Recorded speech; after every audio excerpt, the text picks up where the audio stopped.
Jai Baba, everybody. Let's start our meeting. I'd like to start with two announcements. This Sunday, March 18th, there's going to be a board meeting downstairs at 10 o'clock in the morning. And this coming April 7th, a Saturday night, we're going to have a benefit for the permanent site committee at the Hollywood Roosevelt Hotel where Baba stayed when he was in Hollywood. And your reservations need to be sent in by the end of March in order to reserve space. Is there any other announcement that needs to be made right now? Yeah? That was April 9th? April 7th. Yeah. Before I introduce tonight's guest, I'd like to do a reading of Baba's discourse from the Everything and Nothing, his first discourse, which is called The Lover and the Beloved. God is love, and love must love. And to love, there must be a beloved. But since God is existence infinite and eternal, there is no one for him to love but himself. And in order to love himself, he must imagine himself as the beloved, whom he as the lover imagines he loves. Beloved and lover implies separation, and separation creates longing, and longing causes search. And the wider and the more intense the search, the greater the separation, and the more terrible the longing.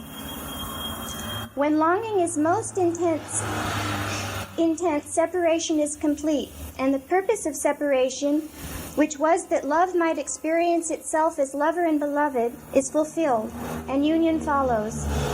And when union is attained, the lover knows that he himself was all along the beloved whom he loved and desired union with, and that all the impossible situations that he overcame were obstacles which he himself had placed in the path to himself. To attain union is so impossibly difficult because it is impossible to become what you already are. Union is nothing other than knowledge of oneself as the only one.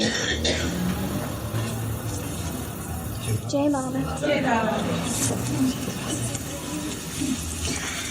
As I'm sure many of you know, we have a very special guest tonight who's visiting us from the Bay Area. His name is Alain Youell. Alain is a psychologist, a nutritional counselor, a lecturer. He's involved in projects concerning special education and has appeared on TV. He had the good fortune to meet MeherBaba in 1959 when he lived with him for 3 weeks. And after that, he didn't see Baba again in the physical body, although he had correspondence with Baba for a long time after that. Before the time of meeting Baba, Alain was a dancer and a puppeteer. But after a long time with Baba, he went into psychology. Since that first visit to India, Alain has been back 2 times, and he has just returned from his second visit with a very, very interesting story. I'm very happy to introduce Alain Youell.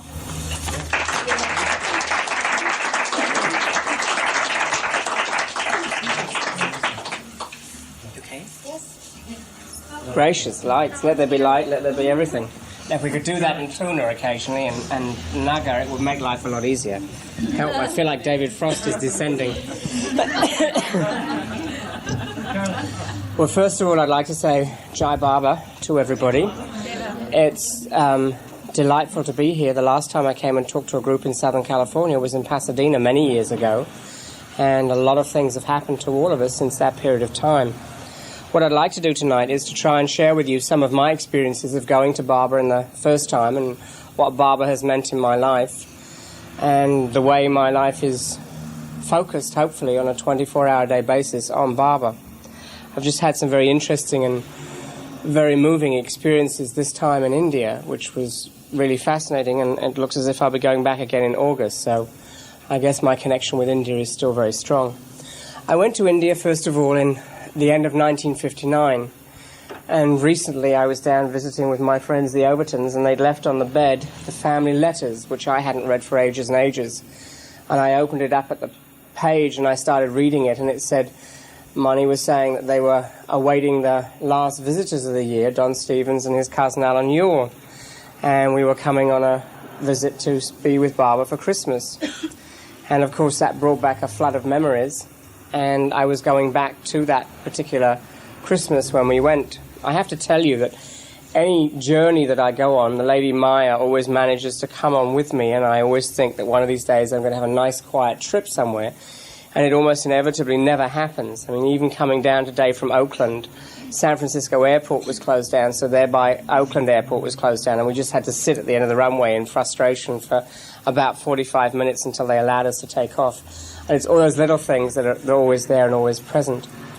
So the trip to Barber, Don and I were living in Holland at that particular time, and I went off to see my family in England and wish them all Merry Christmas. And I went out to the airport, a very cold, damp, but not foggy, very wet night in London, and met a friend who was coming in from the States and visited with her for a while and her parents, and went out to get on board the plane. And they had just introduced a new twin-engine plane called a Caravelle. Jets were still relatively innovative in 1959. All of us don't think anything of getting on a jet nowadays, but in those days they were still fairly new. So we all got off the bus and boarded the plane, and they started up all the motors and all the lights went out and the plane filled with smoke. So they evacuated us very fast, and we all shot down the stairs and stood out in the freezing cold and wet night. And eventually the bus came along and we all sat and stood in the buses. And after that we all got back in the plane again and they started up the motors, and there was the most horrendous roar and clatter at the back. And in the interim they'd parked a Pakistani International Airlines Super Connie right behind the tail, and not realising the force of the jet motors, it had blown half the tail off the Super Constellation. Well, Don and I were due to have dinner in Paris, and we eventually got a very late supper at midnight, but I made it to Paris. And while we were having supper, Don said, "I'm sorry, I have some problems with the business that I'm doing, and we won't be able to leave as scheduled tomorrow evening. Would you mind taking the tickets, and you just have to go around to the airlines and see what you can do?"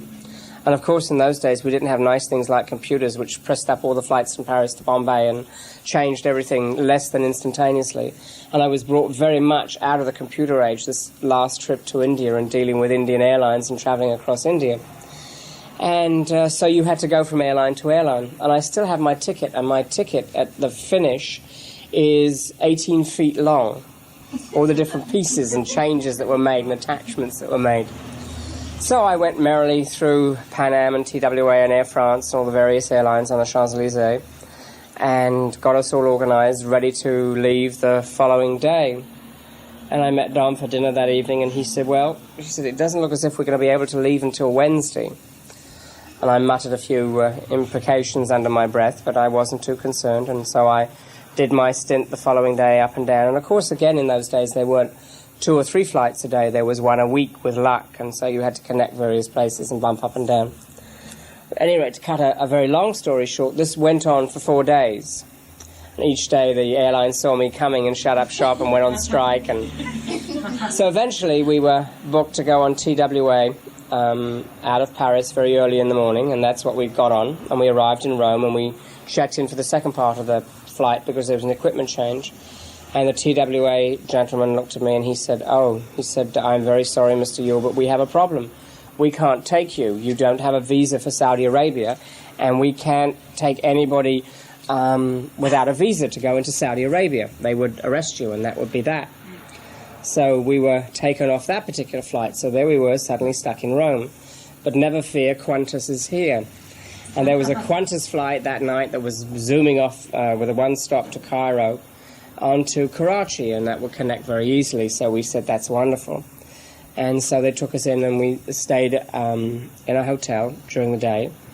And about 3 o'clock we called to see whether the flight was on time, and they said, we have a minor problem, but don't worry about it, we think it's going to leave on time.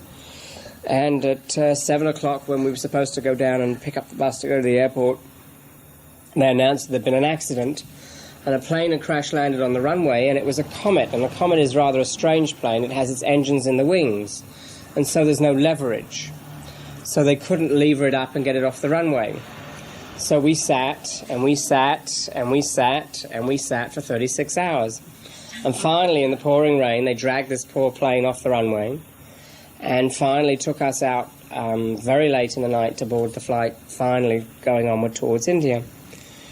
And as we got in the plane, we boarded it, and they shut the doors, and it was in the days when you climbed up again the stairs. And they started up the motors, and we started to taxi, and all of a sudden I heard them cut back the motors, and we turned around and started to taxi back, and they opened one of the doors and threw up a very elegant mink coat and came through the cabin saying, "Has anybody left this mink behind?" And my seat companion had, and they shut the door again and we took off. But when we got to Cairo, the captain announced that we could either sit on the plane and refuel very fast, because they were redoing the runway in Karachi for the jets. The jets just started going through Karachi, so the plane with one voice said, "Yes, let's."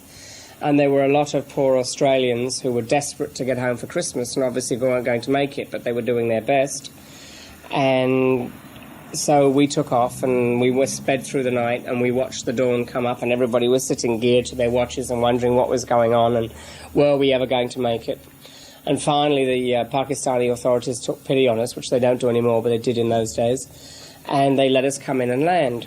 And so we landed, and they sprayed the plane, as they do, in case you had yellow fever or some obnoxious disease, and we sat in that for about 10 minutes. And we got off the plane and trotted through, and I trotted through and stood outside, and I waited, and I waited, and I waited. I waited half an hour, and I waited 45 minutes, and finally an hour, I went back in to see where Don was. Well, Don wasn't going to be allowed into Pakistan because he was an American citizen and he didn't have a visa. There was no way they were going to let him in. And so eventually, after much haggling and arguing and doing a little bit of British temperament, I finally agreed to stand surety for him, and so they kept his passport and he was allowed in. Unfortunately, there was some sort of a conflict at that time between India and Pakistan, and they didn't tell us there was an Indian Airlines flight leaving immediately. So we had to wait yet another day to get to spend our time with Baba, and so we had to spend Christmas Day in Karachi, and we flew on the next day to Bombay to be greeted by Meherji and various other Baba lovers and whisked up to Pune. So we arrived almost a week late, but Baba was, as always, very sweet and loving and extended our stay so we could stay longer with him. And we arrived absolutely exhausted at the hotel in Pune and sank into bed, and the next day went off to MeherBabaLibrary. Now, a little part of the story is that I really had, I guess, what you might call doubts. I really wasn't sure of who Baba was or what was going on and what my mad cousin was up to. And, you know, Americans are very susceptible to things and they get carried away with their enthusiasm sometime. And I thought, well, maybe, you know, I can protect him from himself or something. And I remember just so clearly driving in Baba's car up to MeherBabaLibrary and getting out of the car, and various the Mandali coming out to greet us, and most of them, of course, knew Don. And we walked into Mandali Hall, and as we walked into the Mandali Hall, Baba walked in at the other end. And he immediately walked straight up to me and just gathered me into his arms, and I just sat on the floor and cried. And it was just so apparent to me that finally, after obviously many, many lifetimes of search, that I had found the one thing that I wanted most of all, and that was God. And it was just so wonderful to sit there and be held, and it was almost like I could wear off 1,001 lifetimes and 1,001 instances just being with him. And the stay with Baba was absolutely fascinating. I always talk of Baba talking to me, and we had conversations. And in essence, this is what happened, either through verbal communication from me to him, or in the sense of he communicated so strongly with the heart that after a few days of being around him, you were used to the majority of the signs, and he would give you the sign. In other words, he would talk to you, and you would respond, and if you didn't respond right, he would do the gesture again until you responded in the right modality or that you understood what was going on. And he did this with me many times, and I had several times when I was totally alone with Baba, and Baba would talk to me, and I would interpret, and if I didn't interpret right, he'd make me go backwards and forwards until I got the right interpretation. And it was an absolutely fascinating experience. So when I talk of Baba talking to me, that's what I'm talking about. One of the first things that was so fascinating was that we spent the first 3 days in Meherabad in Dr. Duncan's cottage, which was a really beautiful experience being there. And then the rest of the time we were at MeherBabaLibrary, across from Mandali Hall in what is one of the little rooms right next to what used to be the generating unit. So we had the generator going in the early evening to get what electric light there was. The other thing that was so amazing was the care that Baba took, and he still does, but he certainly did then. You would come in the morning and Baba would ask if you had eaten properly, if you'd slept properly, if your stomach was all right, if you'd been to the bathroom, if everything was okay. And heaven help you if you didn't respond, in the sense of he really wanted to know. It was like being taken care of to the nth degree. It wasn't just as we all say to each other, you know, how are you doing? And you're not really interested in knowing that. Because, you know, you're much more interested in getting your point of view or your thing across. Gee, I'm sick today, or I feel terrible, or you don't really want to listen to what the other person has to say. But Baba was really genuinely interested. And if you didn't tell him, he would repeat the same thing again until you said, well, gee, no, I've got a bit of a headache this morning, or no, I didn't sleep very well, I was thinking about you, or I was worried about something. And he was very smart in the sense with me, I had something in the back of my mind which I was very worried about. And every morning, Baba would used to say to me, now, is anything bothering you? And I'd say, bothering me, Baba? No, I'm here with you. Why should anything bother me? And he would say, nod and smile and say, okay. And then later on during the day, he'd be smiling, or we'd be talking about something, and he'd say, now, is anything bothering you? And I'd say, no, Baba, why should anything bother me? Excuse me.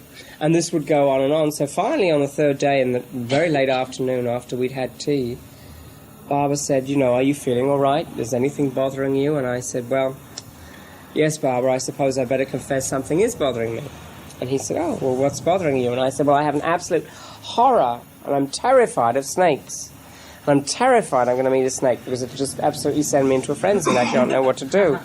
And not only that, I'm going to feel very stupid. But I didn't say that part, I felt that part. And so he said, well, don't worry about it. If you see a snake, you just say my name and leave it at that, and that's okay. And I thought, gee, that's really kind of, you know, seeing a snake and just saying Baba's name, that's going to be very difficult. And so that night, the last night we were in Dr. Duncan's cottage, I had to do what they call euphemistically in India a piddle. So I trotted out. You have piddle time in India, for those of you who haven't been. It's time out for piddle. So I trotted out of the cottage and was looking up at the stars and thinking, my goodness, why are they so much brighter and clearer here than they are anywhere else? Not thinking properly, but that's okay. And all of a sudden I heard this noise down to the side, and I looked down, and there were a pair of tiny beady eyes peering at me, and I said, oh yes, a snake, how interesting, fascinating, it's a real snake, oh yes, I'm supposed to say Baba's name. So I desperately started saying Baba's name, Avatama, Baba Ki Jai, Jai Baba, Baba, Meher Baba, anything that came to mind, and this poor little snake stood there, and it just looked at me and said, my God, another one of those imported nuts, all we need. And it sort of hissed and sissed and wiggled around a little bit, and I looked at it, and it looked at me, and we sort of communicated for about 5 minutes, and it turned around and went that way, and I turned around and went this way. Went back to bed and went to sleep, and that was it, and woke up and went again the next morning to Darshan. And Baba said, did you eat well? Did you sleep well? You know, is everything working all right? Did you go to the bathroom? And I said, yes. Anything to tell Baba? No, nothing. And about 5 minutes later, I said, oh, yes, Baba, I do have something to tell you. And I told him all about the story of the snake. And he just chuckled.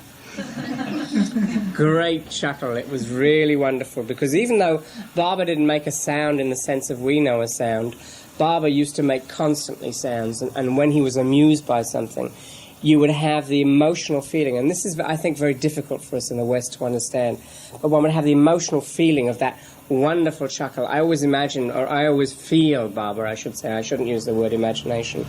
I always feel Baba with this wonderful, warm chuckle that would sort of just come up from the depths and really come out. And so he was highly amused by that. He made the comment about me at one time. We were sitting talking, and I'd been doing something silly and zany. I think I was wearing my Pakistani hat, which is a story unto itself.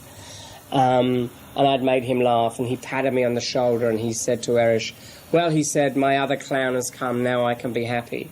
And Nita Villard, who lives in Paris, is his first clown, and I was considered his second for whatever reason, I don't know. At any rate, let's tell you about the Pakistani hat. While we were in Karachi on Christmas Day, we hired a rickshaw, which is a little Lambretta scooter with 2 seats on the back. And for those of you who've been to India, you know what I'm talking about. You need your own chiropractor who comes behind in the other rickshaw to repair the damage done when you get to wherever you're going. And on my last day in India last week, when I sped from Meherazad to Meherabad to Veluz to Saroshes to the Trust to the garland maker to Meherabad, I really wish that I could have had my chiropractor in the rickshaw behind me, because I certainly needed one. But at any rate, we went around Karachi in this little rickshaw and looked at things, and I saw my first mast, which was quite an experience. And we stopped at some little stores to look at things, and they had these marvellous woolly fur hats. They're made out of lamb. And I insisted on buying one of these hats, which I proudly plunked on my head, and it's a little black fur thing. And everybody just roared with laughter because I wore it every day. We went to Darshan with Baba. If I didn't wear it, Baba would ask where my hat was. And nobody until the very end informed me that wearing a Pakistani hat in India was really the height of insult, because they were virtually at war with Pakistan at that point. And it was only sort of through Baba's grace that I got away with this and was able to wander around as I did. But everybody was highly delighted with my hat and used to comment on my hat and causes great fun. And even this time, 20 years later, people asked me if I brought my hat and where was my hat and did I still have my hat. So I should be known as the man with a hat, I think, forever after. Some of the other things that happened with Baba when we were there excuse me, was we spent a lot of time playing. This always startles people, I find, when I talk about this, but we literally sat around and played games. And there was one game that was an incredibly complicated card game. I'm sure only Indians, after they'd had the British culture imposed upon them, could ever possibly have worked out this card game, but they did. And I spent over a week trying to work out this card game, desperately figuring it out. And each time I get to the point where I think I really had the concept right, Baba would say, cards down, we're going outside, and we'd go outside and do something else.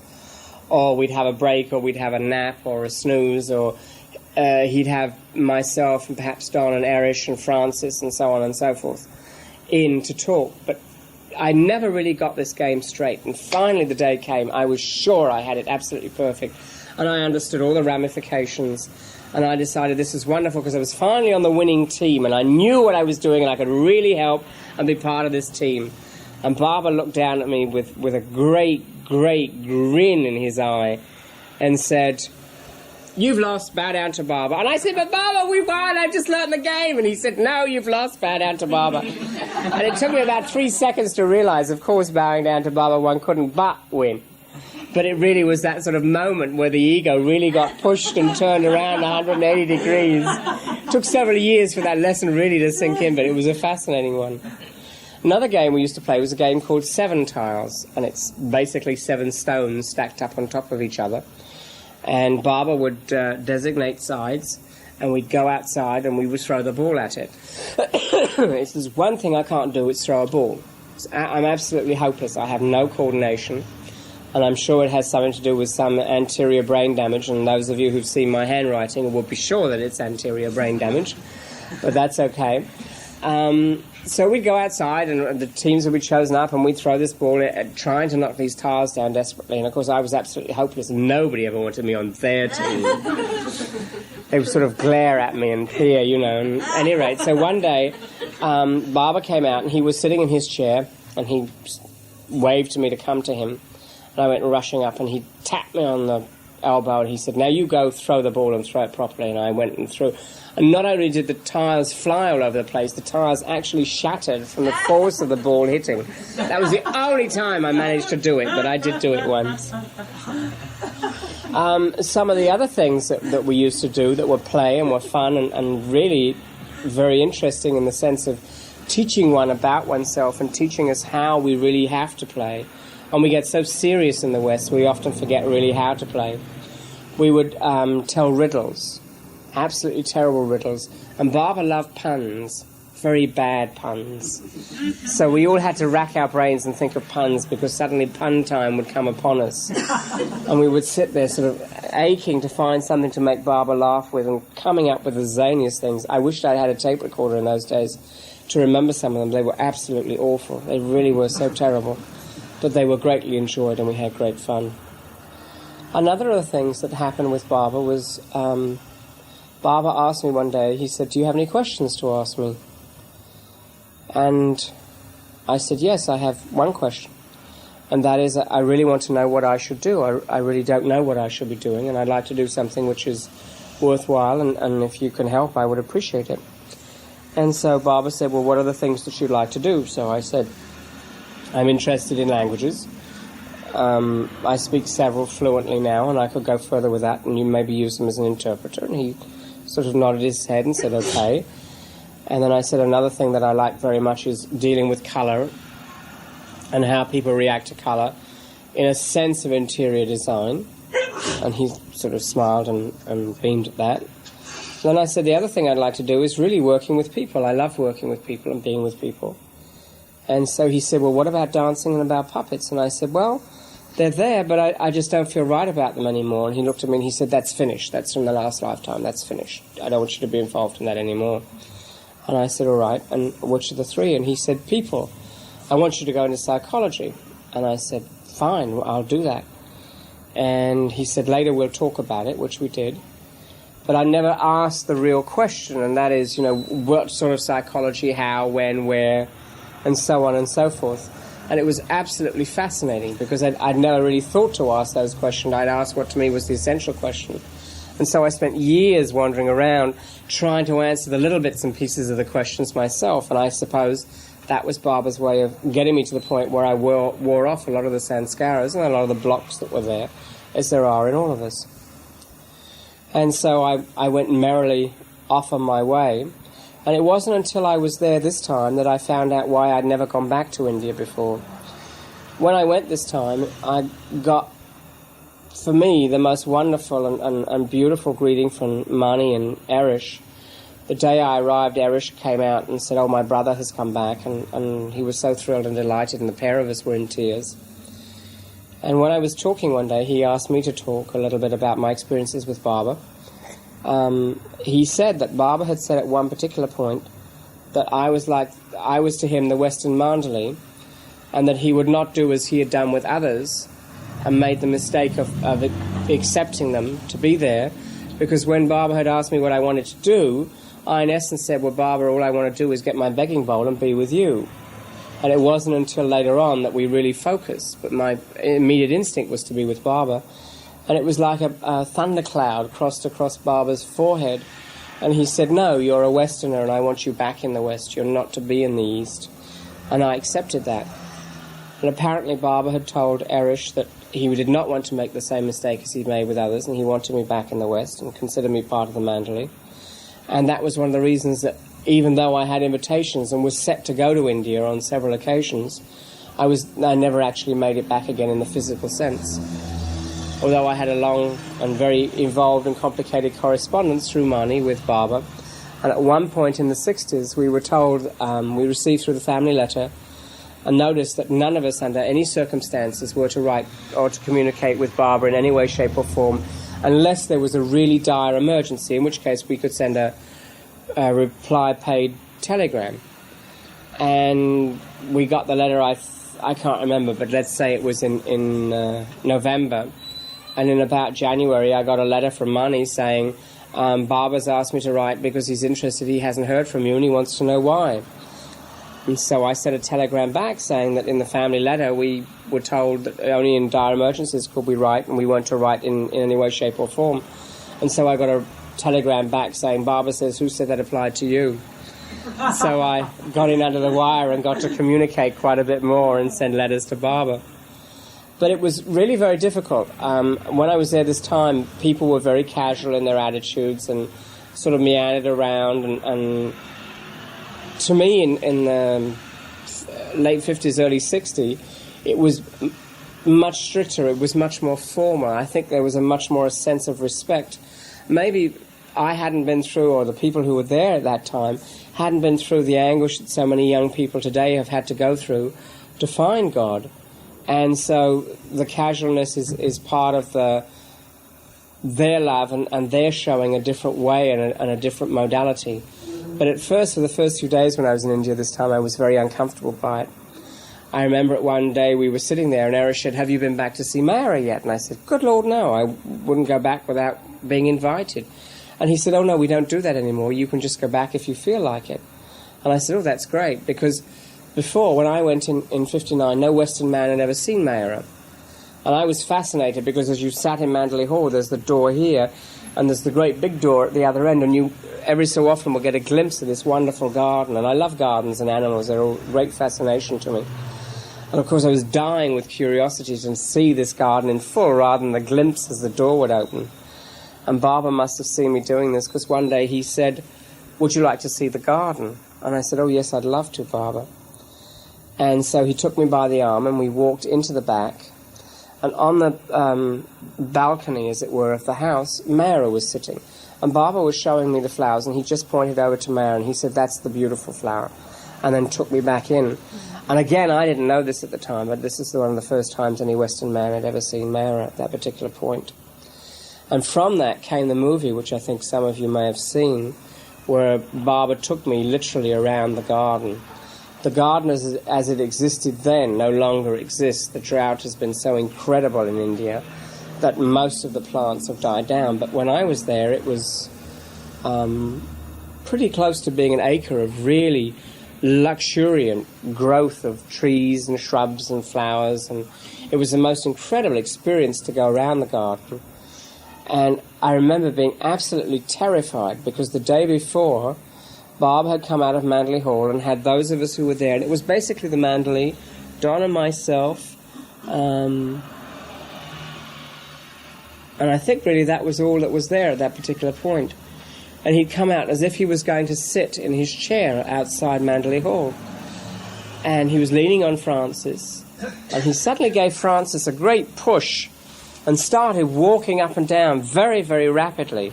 And of course, at this point, all the doctors had said that Baba, because of his hip injury, would never ever walk again. And he was certainly proving them wrong. And he marched up and down like a 4-year-old. It was just incredible to watch.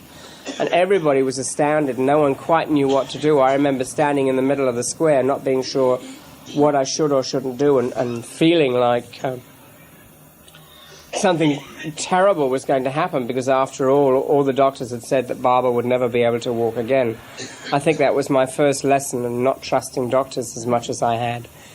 And the following day, Baba had decided we would walk around the garden and that we would take a movie of it at that particular point too. And so after lunch and we'd had a rest, we started to walk around the garden. And much to my surprise, Baba suddenly had me come forward and he gave me the umbrella and leant on me. Well, it wasn't like walking around an ordinary little garden, you know, where you have a nice path. I have nice paths in my gardens, and I'm sure most of us who have gardens have the same thing. But there were little gullies and there were little like rivulets where the water would run and miniature canals, this type of thing. And it was the most incredible experience to walk around all the way through this, knowing that if I made the wrong step or the wrong move, that I might personally injure Baba. It was, on one hand, exquisite and beautiful, and on the other hand, it was absolutely terrifying. It was that incredible balance of the things between. And I remember wanting to ask questions about all sorts of things, and the instant I would have the thought of asking the question, Baba would stop. And he would just look around, and then I would realize I'd have to ask the question, and I'd say, "Baba, what's this plant, and what does it do, and why is that flower this way?" And he would answer all the questions. And one of the things that was fascinating, and again I learnt at this time, was that Mani told me that Baba enjoyed going around the garden with me so much because I didn't ask intellectual questions. I didn't ask why God had put the plant there. I just asked what its function was and why it was beautiful, or whether it had a purpose to serve, which I thought was kind of interesting, because I thought I was asking intellectual questions. At one point, we were sitting with Baba one day, and he just turned around and looked at me, and he just patted his heart like this, and I didn't understand what the gesture meant, except that I thought maybe it meant, did I love Baba? And I said, "Yes, Baba, of course I love you." And Baba shook his head, and I said, "But yes, I do. I really love you." And he shook his head again, and I got completely the wrong message. I was getting absolutely petrified. And so I said, no, I really love you. And then Barbara just smiled and said, all right, how much do you love me? And I said, oh, an enormous amount, Barbara. And Barbara shook his head and said, how much? And I said, vast amount, Barbara. And he shook his head and I said, 100%. And he smiled and beamed and patted his heart again.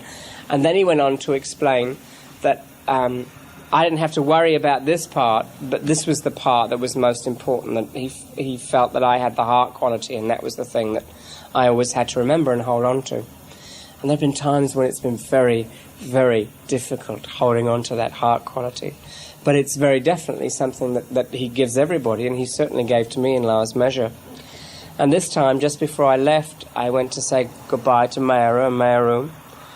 And Mehera patted her heart in the same way as Barbara did, and she said to me, someone else was leaving who was going back to a centre, and she gave him prasad to take back, and she said to me, and how big a centre do you have? And I said, well, Mehera, I don't have a centre. You remember Barbara said I should never be attached to any organisation, but be available for all organisations. And she said, yes, but how big a centre do you have? And I said, well, my only centre is my heart. And she said, oh, yes, and that's enormous. And she gave me the prasad, which I thought was really wonderful, because this is what Barbara had said 20 years ago, and she'd remembered it spot on. Let me see some of the other things that have taken place, and I think maybe I should tell you a little bit about myself, which I suppose sounds a bit egotistical, but it's so directly connected with Barbara as far as I'm concerned. You can't really separate the two out. I went to England and took some basic educational courses I needed to take university entrance exams, and I got them for England, and I was also offered a scholarship to Stanford University. And I came in 1961 to San Francisco and went to Stanford, and I remember being absolutely horrified, because in those days everybody, it seemed, was wandering around in extremely full ballet-type skirts, and everybody had penny loafers on, and you were either pinned or involved in some way, and it took me years to sort out fraternities and sororities.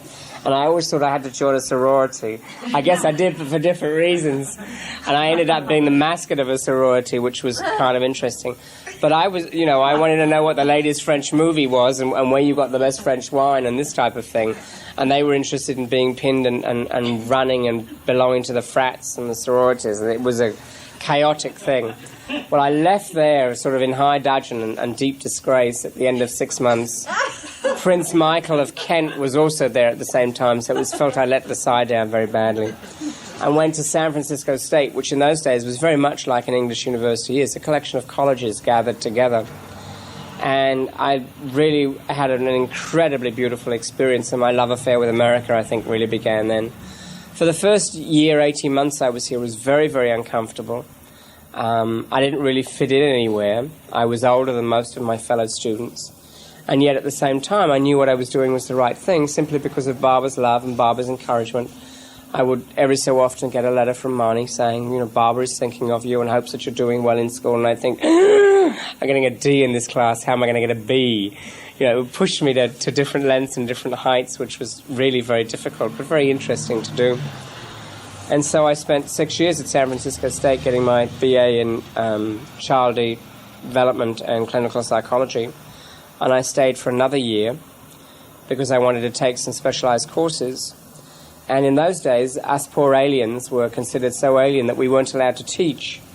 I'm sure they thought we were going to subvert the youth of America and teach them the truth about the Boston Tea Party, what really happened, and why it was such a fiasco, because everybody knows you can't make tea unless you have really boiling water. And Americans never boil water.